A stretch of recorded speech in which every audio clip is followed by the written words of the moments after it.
For a brief moment, I felt that I had the thought that I've been forsaken again.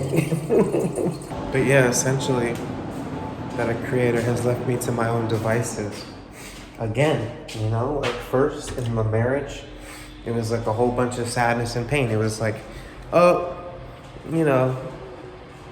you thought you were doing the right thing. You thought that God was with you. And it turns out that, as a matter of fact, he is not. He's not in your marriage. That's why your marriage failed.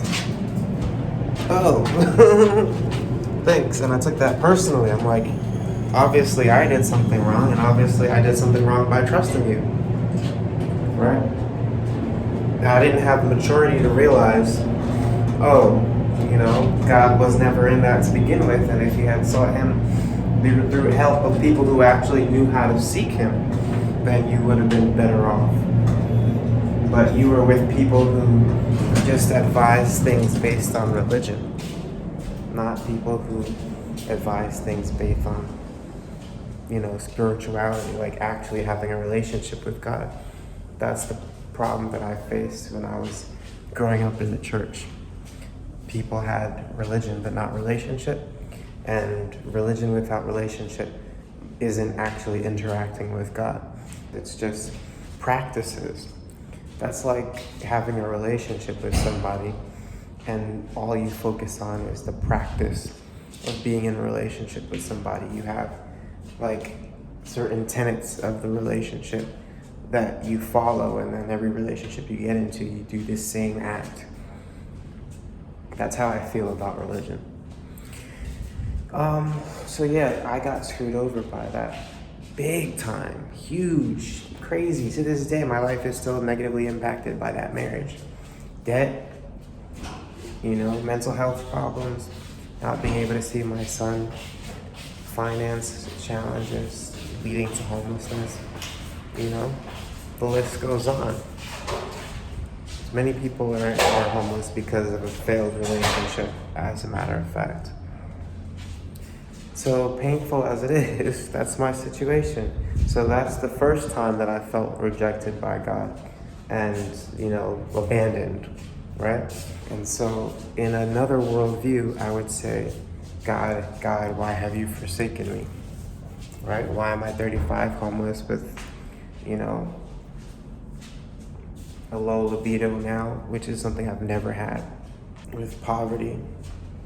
You just really this is the life more abundantly. But what I'm not saying, what I'm not acknowledging is simply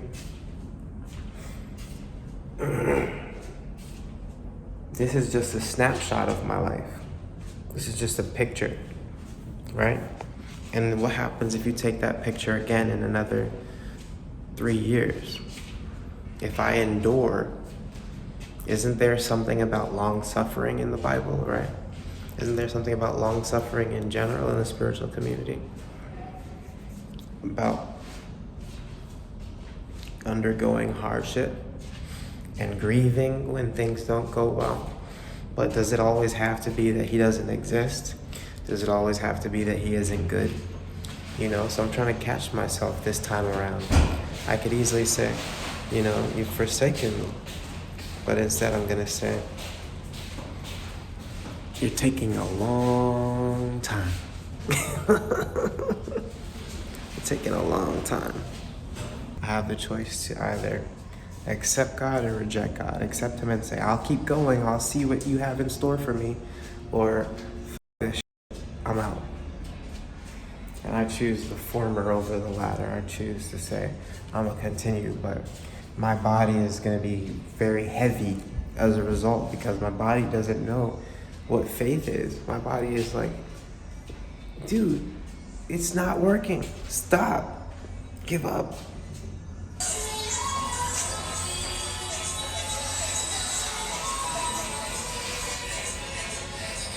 It's a good song. I'm hoping that all this pain that I've experienced prepares me to, wow, I'm having this realization in real time. All of this pain and suffering could prepare me to face the world and solve its problems, because I've spent all of my life trying to solve my problems. In a dysfunctional household, trying to escape. In a f***ed up marriage, trying to escape. Trying to achieve success, and behold, this is all meant to be. This is practically prophetic, bro. So that's how I can look at my pain, as if it's like beautiful, as if it's meant to change the world. Right now, what am I feeling? I'm feeling annoyed, but I know why I'm doing it. So I have to travel 2 hours to pick up my son, and then another hour to bring him back to my parents' house. Because I don't have a place for him to stay for myself, right? I bring him to the place that I know that he can stay. And his grandparents are happy because they get to see him a lot. But this is very tiring. And the only reason I'm doing it is because I don't want to give up on my son. He wants to see me. He wants to spend time with me. We still have that bond. And I could erase that bond if I just say, I don't want to see him this week. Or, I don't want to see him for the next month. You know what I mean? Like, some people, some fathers have the ability to just cut off their emotional connection to their kids, and that's not always their fault. My son and I have had such a strong bond since he was 3 years old. Really, since he was before that. But like 3 years old was when we could start being consistent, seeing each other consistently. I remember getting the full custody agreement in December, and I remember getting the rights to see him overnight in July of 2021. So we've been close for that long, and now he's 8. And, he's not too cool to show affection to his dad, not too cool to be happy to see his dad. You know what I mean? He's still at that age where he's like not too cool for school. Now he might become that later on.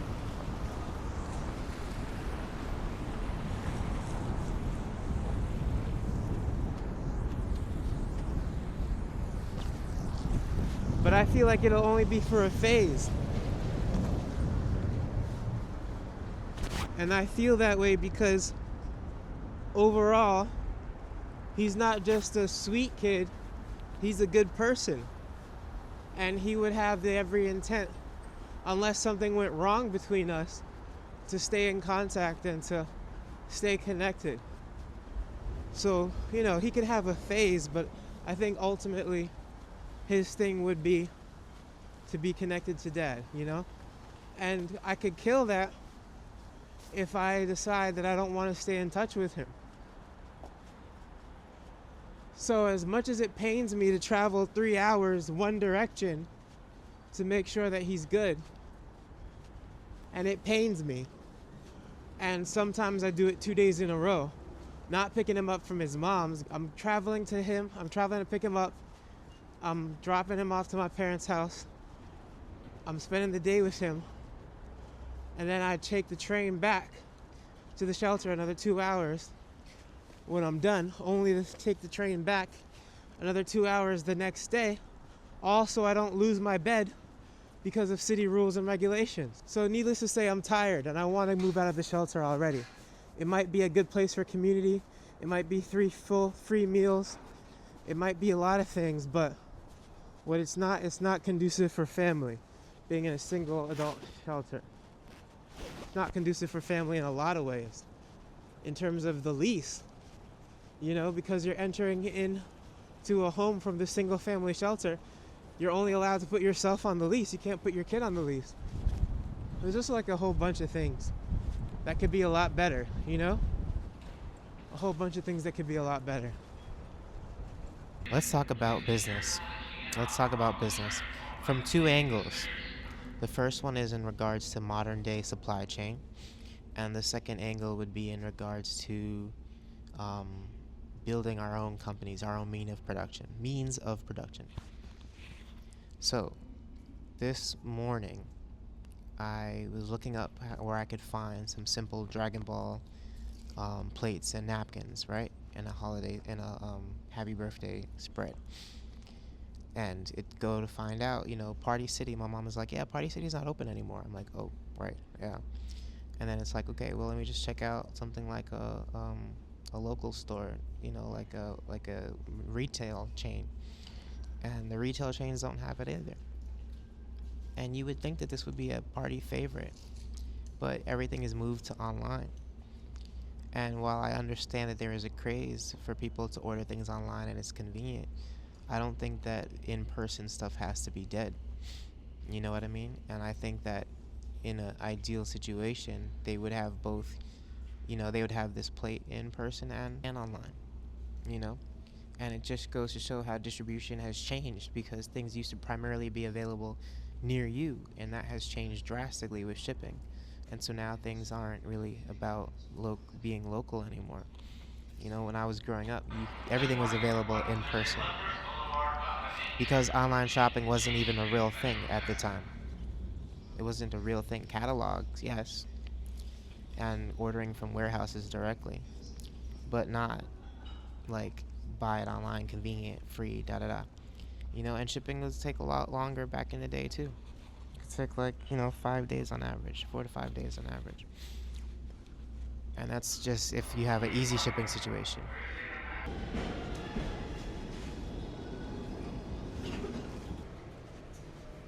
This is a rare time where they have seats, but I'm gonna choose to stand instead, just because I'm recording something. So yeah, distribution sucks, right? Basically, that's the takeaway. Distribution sucks. How could we do better, right? Well, I'm going to talk about this from many angles, but having our own means of production. Once you build something successfully in one industry, say food, CPGs, consumer packaged goods, you sell these things, you make a good profit margin. With our own means of production, we can reinvest the profit margin into new industries until we cover all industries. We can cover travel, we can cover transportation, we can cover auto, we can cover tires, getting rid of the 70%, the number one emitter of microplastics. Tires produce 70% of the microplastics that we have in our system. So yeah, we would be able to create products ourselves. It would be great.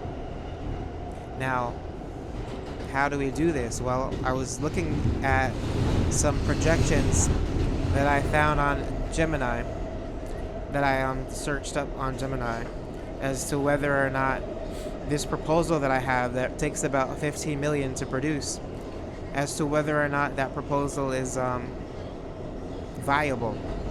Right? A strategy that is viable and successful is a winning strategy that deserves investment into. And I say investment because I thought that this could be 100% grants, paying for salaries, paying for locations and equipment.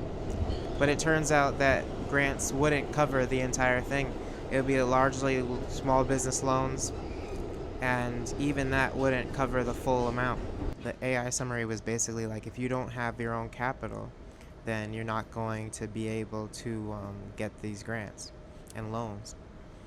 And I was like, damn, it's capitalism still. Even when you try to pursue a grant, you have to have something in order to create value. You can't just show up and create value. That makes me feel that crowdfunding would be the best option. If none of us have capital, but all of us have income, we just pull that together, and next thing you know, we're straight. We have what we need. We pull it together, we can start our own initial company. So you crowdfund the initial business, and people who are investing money, they don't just have to invest $50 and call it a day. They can dedicate, commit to putting in $20 a month towards the project. and they can watch their equity grow because every dollar that they put expects to make back either 1.5 times, 2 times, or 3 times the amount, or 2.5 times, right? So they're like, bet, I can put in money regularly and I'm basically building up equity. And so people build up equity, and we have the amount that we need to start the company, and then we get the small business loans for the rest and some grants as well. I'm like not too sure about that part, where we start, but definitely the fact that we can fund it ourselves, and that the more people put money into these projects, the more wealth we can generate for each other, and then also the more opportunities that people have to work in jobs that are people oriented as opposed to, again, capital oriented. They got these cool Black History Month ads I'm going to show you.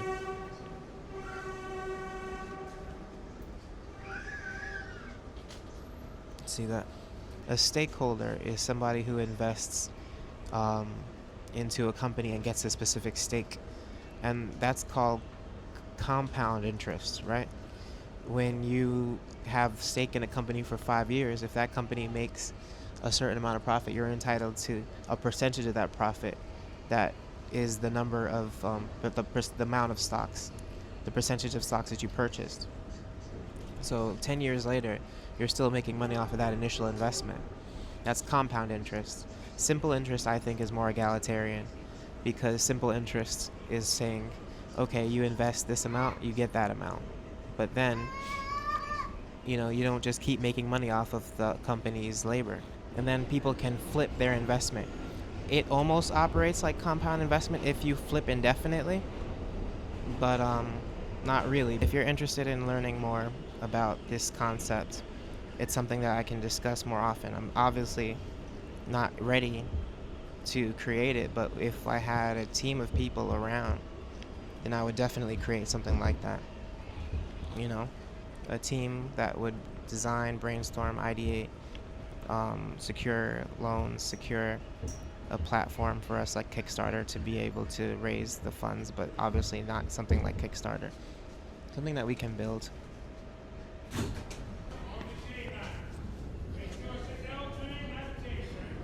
Ooh, I can feel that cold.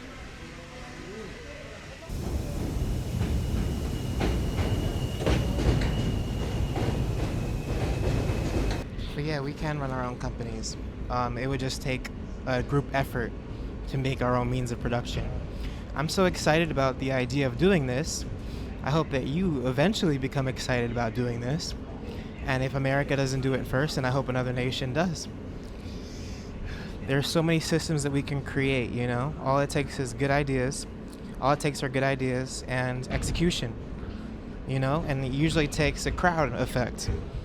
A lot of people like yourself. So one of my purposes as of today, since I read that description that said that I can't do it by myself, no surprise there, is to potentially entice you to consider participating in this egalitarian wave with egalitarian businesses that are not capital focused, that are human focused. I was talking about capitalism in the video that I made on February 5th. And I was talking about how you might not feel that your life is capitalisming, the ability to pay for your desires and your needs.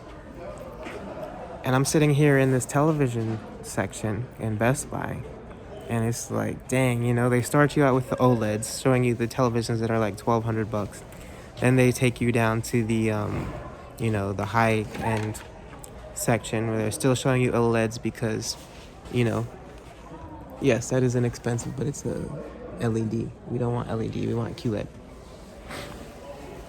They take you down to the sections where the highest expensive televisions, and they finally show you the ones that are inexpensive in the back or in the middle, And it makes me feel bad because I'm like excited to buy a television. I'm like, let's show my son the televisions, and it's like all the televisions, the televisions that are the best ones.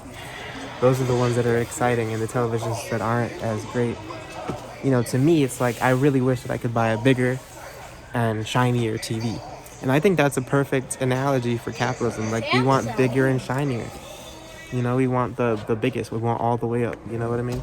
And it's not the healthiest. You know, I'll tell my son the difference between featured televisions and budget televisions.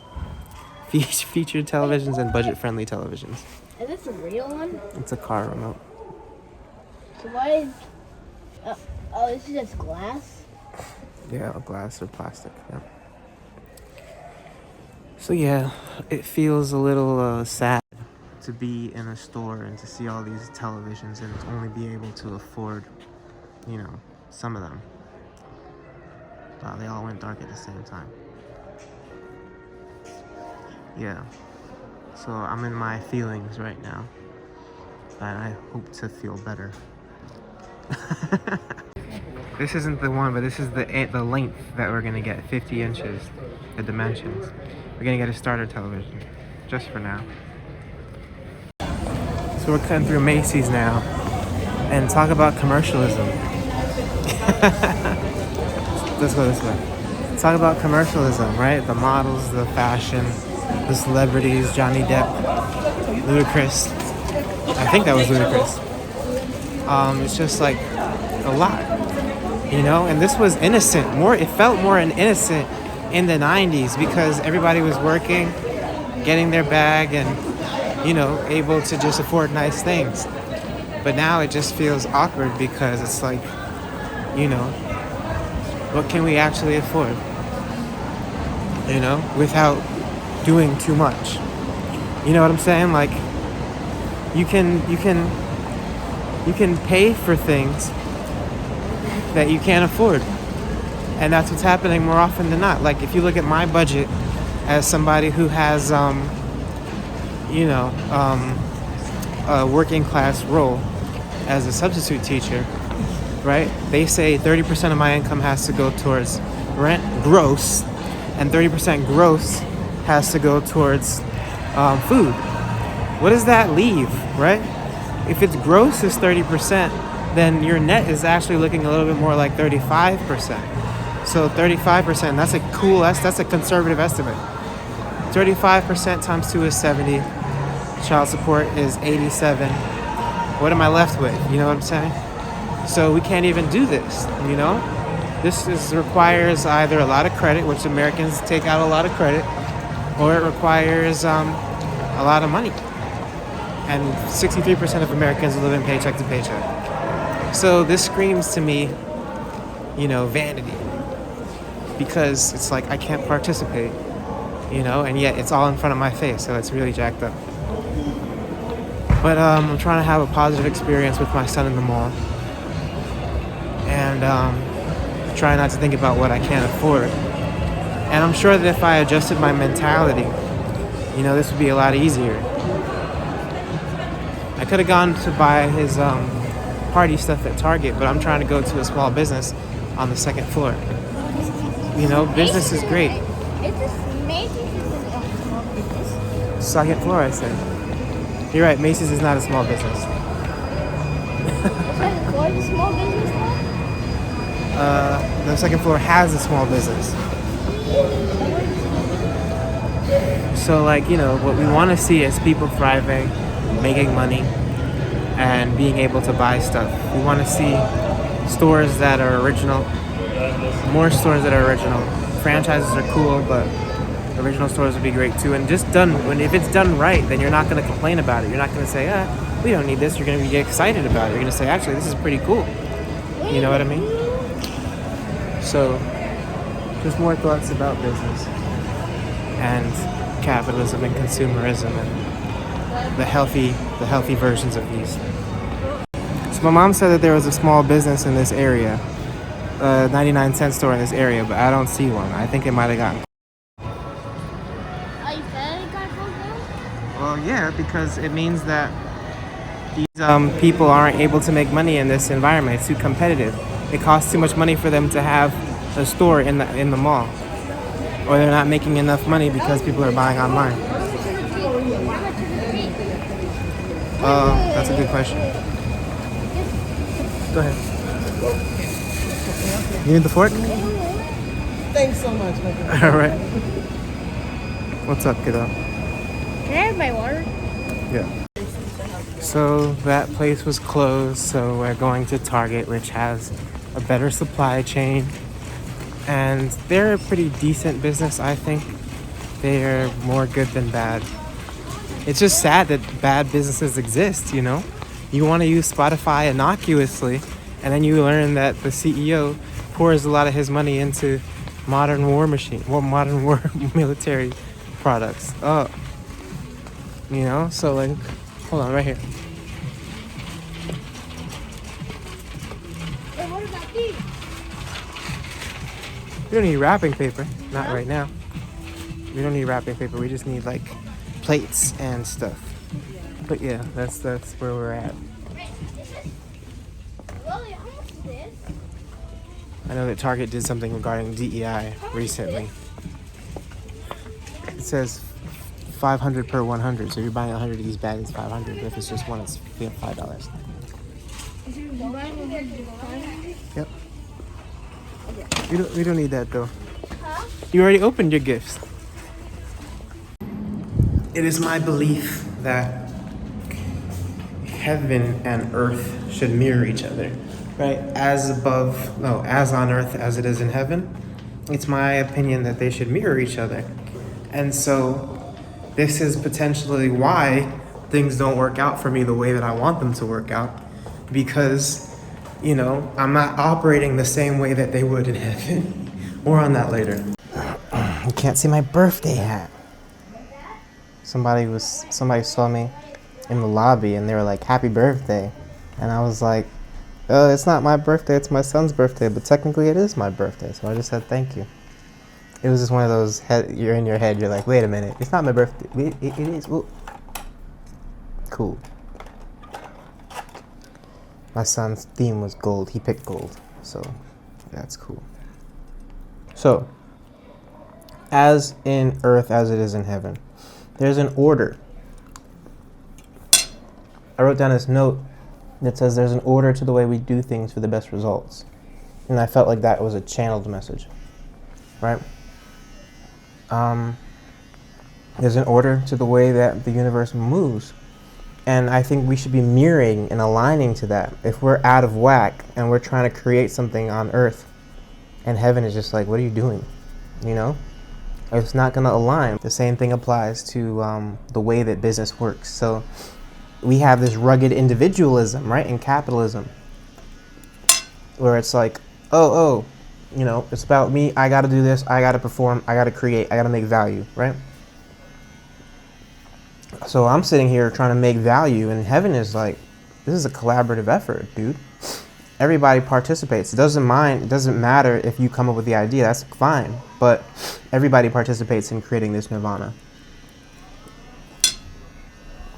So when I realized that, oh man, I'm not going to be able to just get grants by myself, right? Because I got fed up with the idea of business to consumer. I got tired of trying to appeal to people. In 2023, I was creating a company that was supposed to appeal to people, right? Like, hey guys, I want us to build this together. When that didn't work in 2023 and 2024, I thought to myself, I don't want to do anything with other people. I'd rather just do it by myself. Other people are too hard to corral. Other people are too hard to convince, you know? They're not going to get on the same page. And so I just let it go. I was like, nah, I'm just going to figure this out by myself. And the grants seemed like they were a good idea, but it makes sense that grants would only cover so much, you know? And that loans, even loans, you need to have, you know, you need to have your own income. So we need to raise funds together, essentially, is what I'm saying. Like, heaven's way isn't for me to just operate in a vacuum. Heaven's way is for me to say to you all, let's collaborate and bring egalitarian economics to reality. Let's collaborate and create society's own means of production. That, to me, is the way that we move forward, you know? I don't think it's going to be more hard capitalism, rugged individualism. I think it's going to be more of, let's create something new that everyone benefits from, not something that trickles down, a lot of earnings for the CEO, good earnings for the middle management, and then poor earnings for the entry-level workers. So I think that if we mirror heaven, we'll be just fine, right? Because ultimately, God, like, when we're doing our part, what are you waiting for? We know full well that you hate suffering. We know full well that the Creator hates, apathy, pride, and greed, right? So if we're doing what we're supposed to be, if we're aligned, right? And I feel like that's what this year was about. This past year was about, 2025 was about getting aligned. Shaky warrior, you know what I'm saying? Like, get aligned. If we're aligned and we're doing our part and we're whole and we're saying, okay, even when I feel like I've done everything I'm supposed to, I'm going to keep going. I'm going to keep handling my responsibilities. I'm going to keep loving my son. I'm going to keep going to work. I'm going to keep teaching. I'm going to keep doing whatever I do. I'm going to keep loving my community, right? We're all doing these things. This collective is all doing good things. We're doing good things. We're being consistent, and we're having our prayers delayed. We're having the desires of our hearts delayed, which causes us to feel type of way, right? There's this verse in the Bible that says, hope deferred makes the heart sick. Pretty straightforward, right? Pretty self-explanatory. We don't want to be sick. We want to be whole. So we're looking to Yahweh, like we're doing our part. We're doing right, as above, so below, as in heaven, as is on earth. We're doing what we're supposed to do. So when are you going to come and do your part? So some spiritualists in this community, in this collective, say that March is possibly when this blessing is going to be meted to us. I would think it's a blessing that empowers us to be able to do more, but I don't know. I don't know what's the starting line and what's the ending line. What I do know is that I've tried so many times to do this by myself, and that's why I feel like now it's time for me to not do it by myself. Now is the time for me to trust the Creator, and I feel like if I do that and I say, look, after you, and He goes first and I go second, right, then He'll reveal to me what I should be doing, or it'll just click intuitively. And I because I gave Him permission to go ahead of me, He'll do just that. And He'll say, okay, I'm laying this out for you. And then I'll be like, okay, cool, I'll do my part. And it might be like that for all of us, We wait, we do what we're supposed to do, we take care of ourselves, we take care of our responsibilities, and we look to the Creator and we say, anytime, Source, anytime, Yahweh, anytime, Allah, what's good? How you doing? Cool, checking in with you. Hey, we're still doing what we're supposed to be doing over here. How are you doing? You got us? Anytime now? Genocide sucks. Poverty sucks. Not being able to afford home sucks. Hey, homelessness sucks. It all sucks. There's this verse that says, creation groans in anticipation of God or the Creator. I should actually look up the original, but it says creation groans in anticipation, right, for the Creator. And when I had this really strong realization, somewhere between 2020 and 2023, that creation groans includes not just nature, not just animals, it includes humans. Humans are groaning and waiting for Creator to come and do something, And He's either going to do it through us in miraculous fashion, right? Like He empowers us and we're actually we find our lane and we're like, okay, got it. And we take off. Or He does something else. I feel like He wants to align us so that all of these people in the spiritual community find their lane and are activated like sleeper cells. That's what I think. But I could be wrong. And guess what? If I'm patient and I don't run ahead, I'm going to find out. If you're patient and you don't run ahead of God, you're going to find out what God wants to do. Because He doesn't want us to just sit there, while the world just continues to be attacked. He wants us to be able to do something. Or He wants to act on our behalf. And that's what we're trying to figure out. I've been using my life as a science to figure out what makes God move. Sit there for a whole year being like, I'm praying, can you get me out of the shelter? He didn't. What makes God move? What makes God move? What makes Him what causes a delta? What causes Him to come down and say enough is enough? My mom quoted this verse in Exodus with Moses, right? And she said that after a specific amount of time, like 430 years, God answered. He said, this is a time to act. So what can we do to invoke Spirit to act? I think the only thing that we can do is align ourselves to Spirit so that when He does act, we're not sitting on the horse sideways and we fall off. I think that He wants us to be aligned so that we can keep up with what He's eventually going to do. Like Aslan, right? the lion awakes. The lion is awakened. I can't remember exactly the phrase.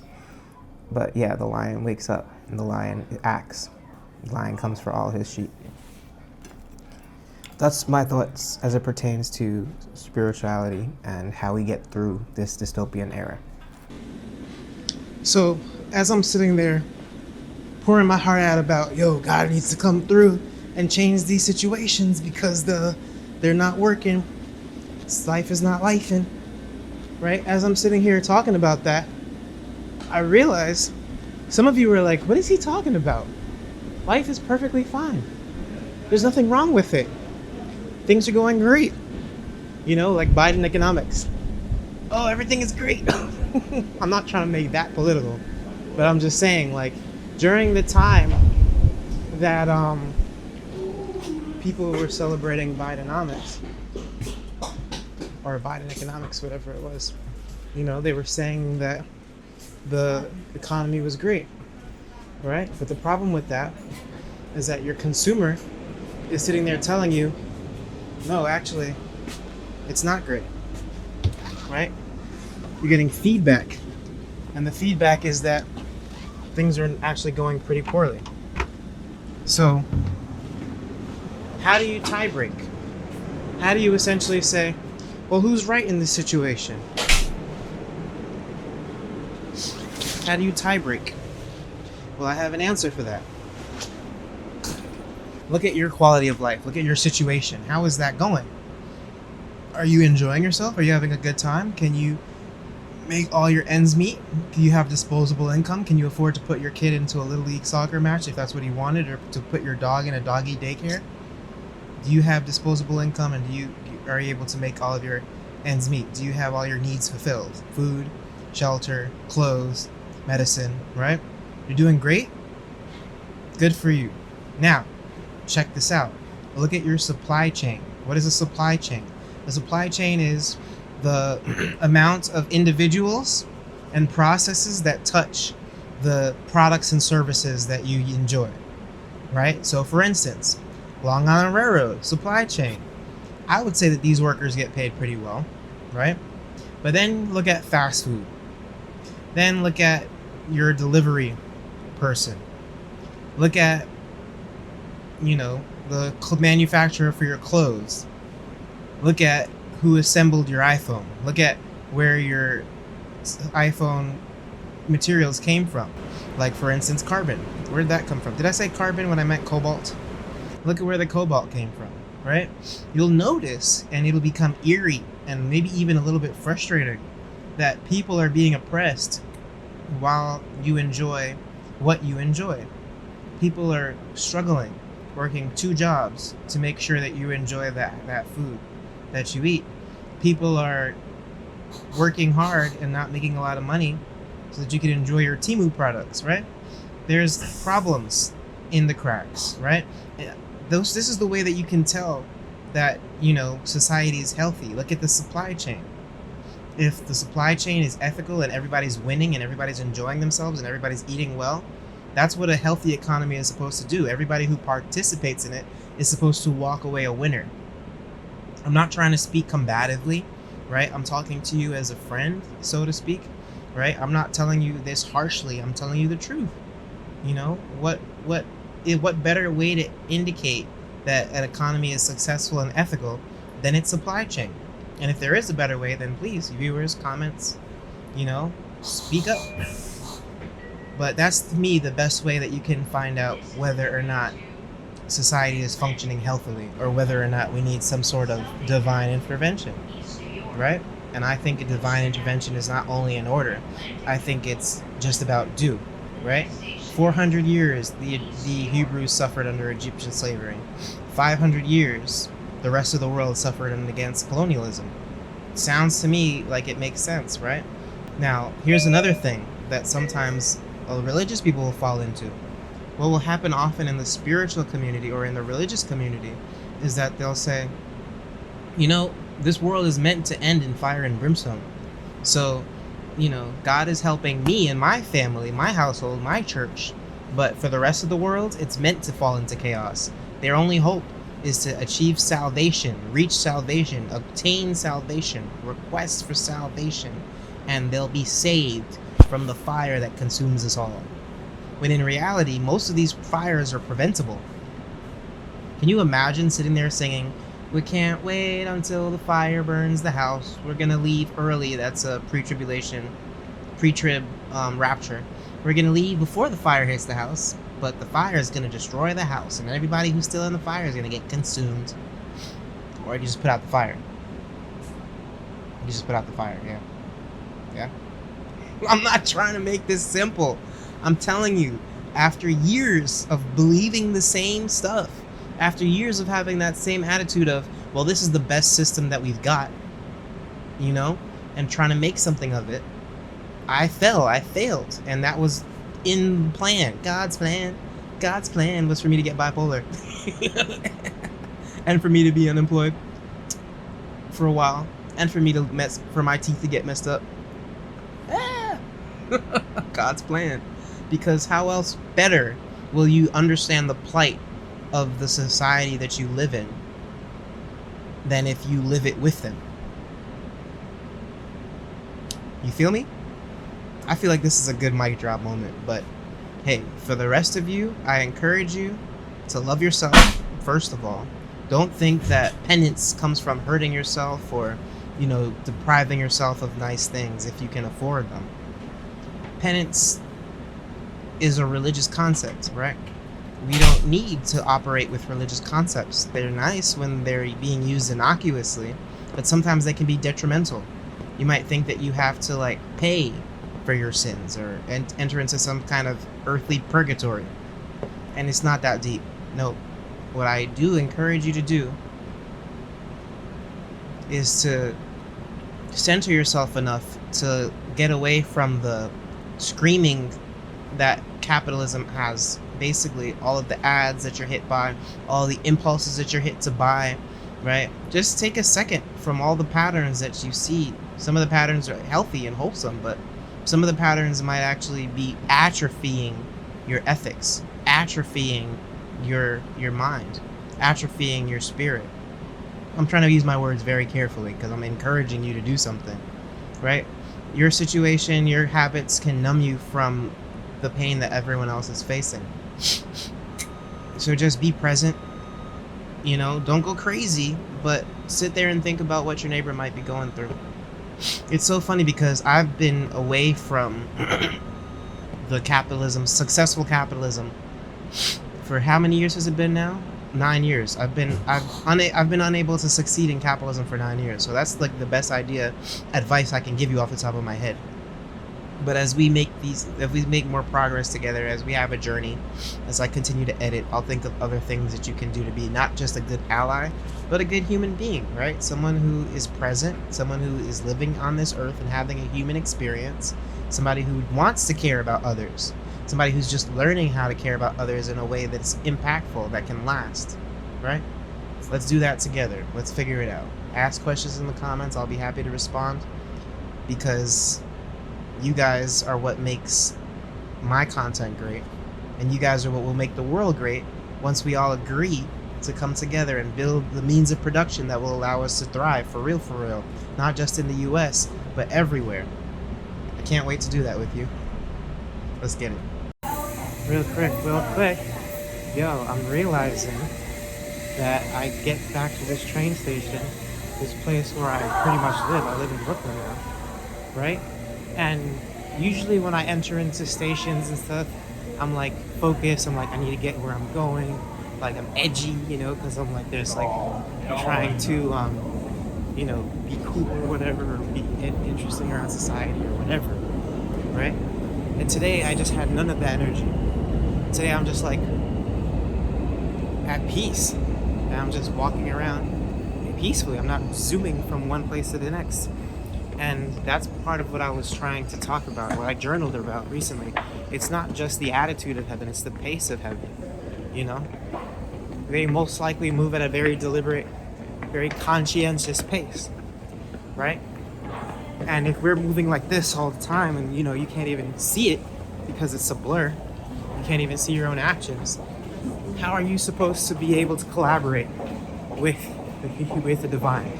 How are you supposed to collaborate with the heavens if you're so unstable and so, you know, crazed? Do they want somebody to walking around like this? Or do they want somebody who's able to just float and every day float? And that's the thing, you wouldn't think that you can float, right? You would think that it would be very difficult for anyone to float, thrive in chaos. And yet, here we are, we're showing you that we can do this. This is what it looks like to thrive in chaos. One day at a time, knowing that you're protected divinely to do your purpose.